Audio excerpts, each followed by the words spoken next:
This movie is based on a true story, the story of the famous martial artist Ip Man. Ip Man was the person who taught Bruce Lee martial arts. He was a great martial artist and a very humble human being. The martial art he practiced was called Wing Chun. The story begins in the year 1935 in China, in a city called Foshan. The people in this city are wealthy and financially well off. Here, people practice martial arts as a hobby, and because of this, Foshan is very famous for martial arts. Many people come here to learn martial arts from some of the best martial arts masters. In this same city lives Ip Man. He is from a very respectable family and lives with his wife and son. He doesn't teach martial arts to anyone because he is from a wealthy family. He spends his days practicing martial arts, meeting friends, and discussing martial arts techniques with them. However, his wife doesn't like this at all. One day, while Ip Man was having dinner with his family at home, a martial arts master named Master Lu arrived. Master Lu challenged Ip Man to a martial arts fight.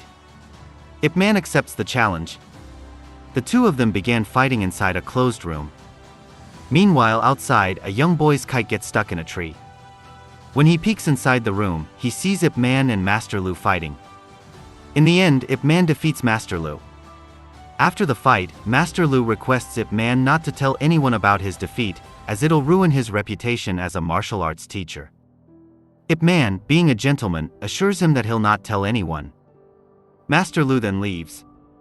However, the young boy who has seen the fight tells everyone about it. When one of Master Lu's students hears that the boy is spreading the news that Master Lu has lost to Ip Man, he becomes very angry. Master Lu, furious, goes to the boy and scolds him, saying, "You should not have spread this rumor." The boy replies, "It's not a rumor, I saw everything." Master Lu's student says, "Even if you saw it, you should not have spoken about it. This disrespects my master." The boy says, "I don't know what disrespect means." At this, the student pulls down the boy's pants and humiliates him in front of everyone, saying, "This is what disrespect is." The boy, embarrassed, runs away. Ip Man was also present in the same restaurant. He apologizes to Master Lu. Ip Man's nature was always polite and respectful, which made people admire him. Later, a new martial artist arrives in the city. His name is Jin, and he is a very skilled fighter. He goes to a martial arts school in Foshan and says, "I have heard that people in Foshan are very good at martial arts. That's why I'm here." He then challenges the school's master to a fight and defeats the master easily. One by one, Jin goes to several martial arts schools in the city and defeats all their masters. He begins to believe that there is no one left in Foshan who can defeat him. While eating at a restaurant, he arrogantly says, "We can make a lot of money in this city by opening our own martial arts school because no one here knows real kung fu. No one in this city is better than me." The man serving them food replies, "You haven't fought the real master yet." Jin asks, "Who is this real master?" The man says, "Ip Man." Hearing this, Jin gathers his men and some people from the city and goes to his house. He wants to defeat Ip Man in front of everyone and establish himself as the strongest fighter in Foshan. However, Ip Man refuses to fight because of his wife, and she does not want him to engage in any kind of violence.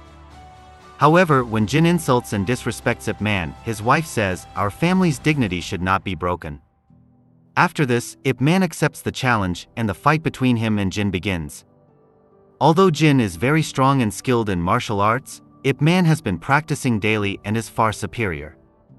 He defeats Jin badly. After this victory, Ip Man's respect in Foshan grows even more. When he goes to the market with his wife, people give him sweets and gifts as a sign of gratitude.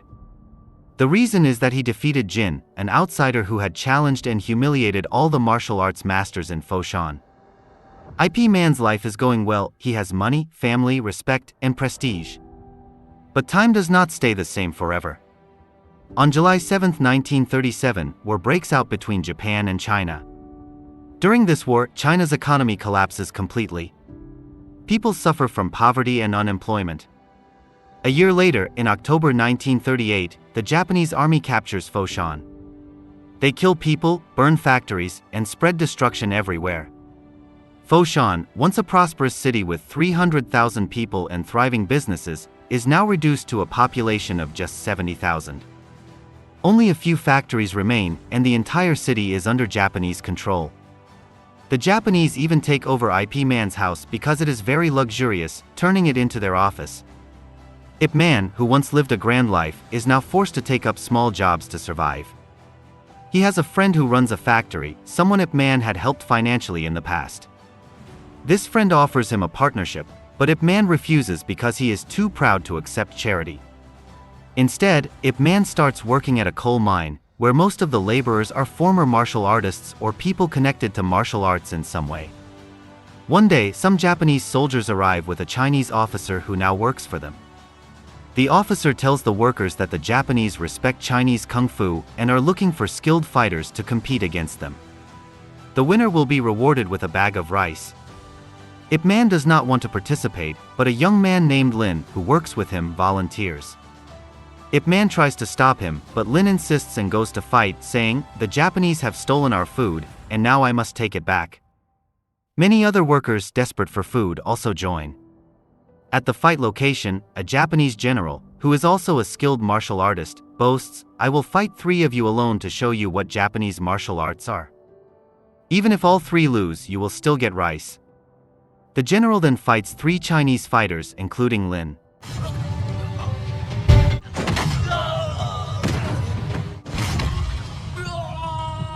The general is extremely strong and, during the fight, kills Lin. The next day, when the Japanese and their Chinese officer return to recruit more fighters, Ip Man asks about Lin's whereabouts. The officer coldly replies, "I don't know where he is." Determined to find Lin, Ip Man decides to go with them. When he arrives at the fight arena, he sees Master Lu, the same master he had defeated earlier, now fighting a Japanese soldier. Master Lu wins a fight against a Japanese soldier. As a reward, Master Lu receives a bag of rice. But then Master Lu boldly says he will fight 3 opponents at once. This time he loses the fight. When Master Lu picks up his earlier reward of rice, a Japanese officer shoots him and Master Lu dies. This makes the Japanese general very angry. The general scolds the officer, saying this is a place of honor and such disrespect won't be tolerated. The officer apologizes. Ip Man, who has been watching everything, becomes furious. He confronts the Chinese officer who now works for the Japanese and asks if Lin was also killed in these fights. The officer admits it's true. Filled with anger, Ip Man steps forward and declares he will fight. He enters the fighting area and challenges 10 Japanese soldiers at the same time. The Chinese officer tries to stop him, but Ip Man refuses to back down.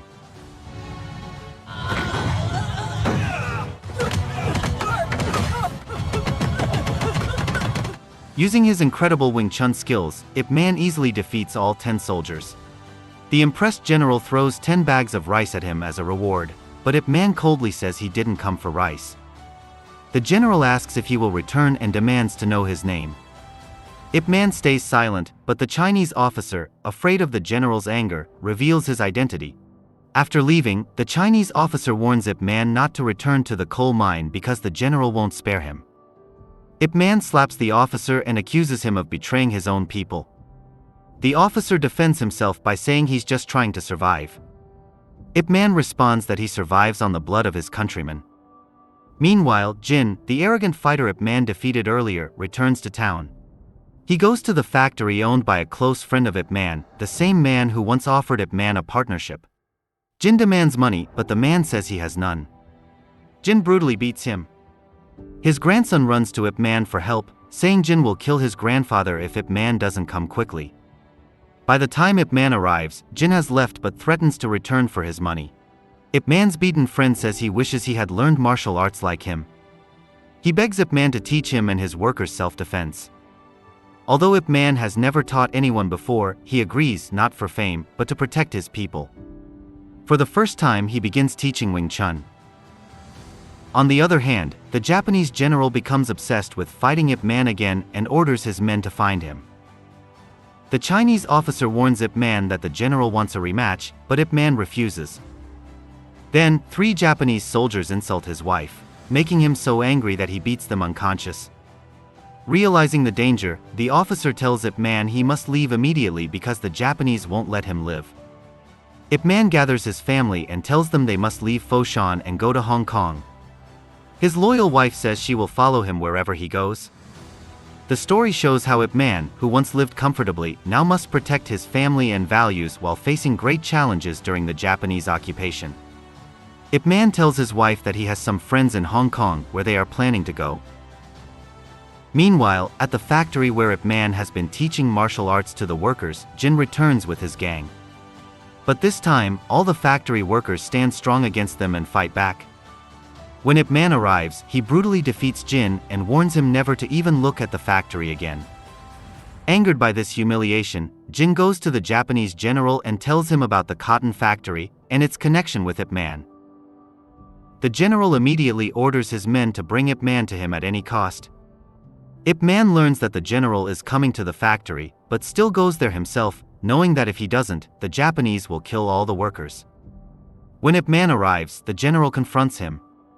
The general's officers want to kill Ip Man immediately, but the general stops them, saying that if he wanted Ip Man dead, he would have killed him when Ip Man broke his soldiers' arms before. The general offers Ip Man one last chance to teach his martial arts to Japanese soldiers. Ip Man refuses proudly, saying, "I will not teach you. If you want to see my skills, fight me yourself." The general accepts the challenge, despite his advisor warning him that this isn't personal anymore, it's about national pride now. The general declares this will be a fair public fight to prove Japanese martial arts are superior to Chinese kung fu.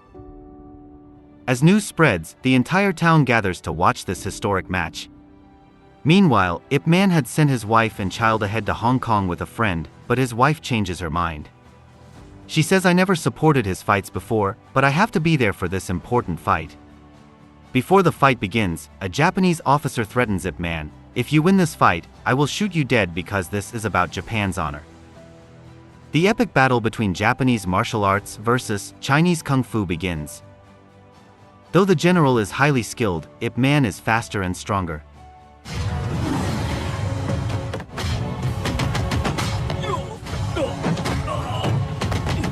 After an intense fight, Ip Man defeats the general decisively. True to his threat, the Japanese officer shoots Ip Man in the chest. The Chinese officer, who had been working for the Japanese, but who secretly respected Ip Man, kills the shooter in anger.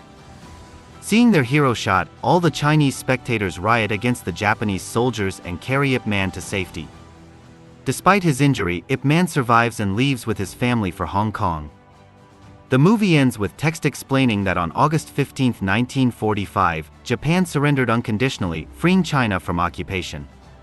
In 1949, Ip Man began teaching Wing Chun in Hong Kong, and in 1967, he established the Wing Chun Athletic Association to promote the art. The text reveals that Ip Man taught over 2 million students in his lifetime, including famous martial artists like Bruce Lee.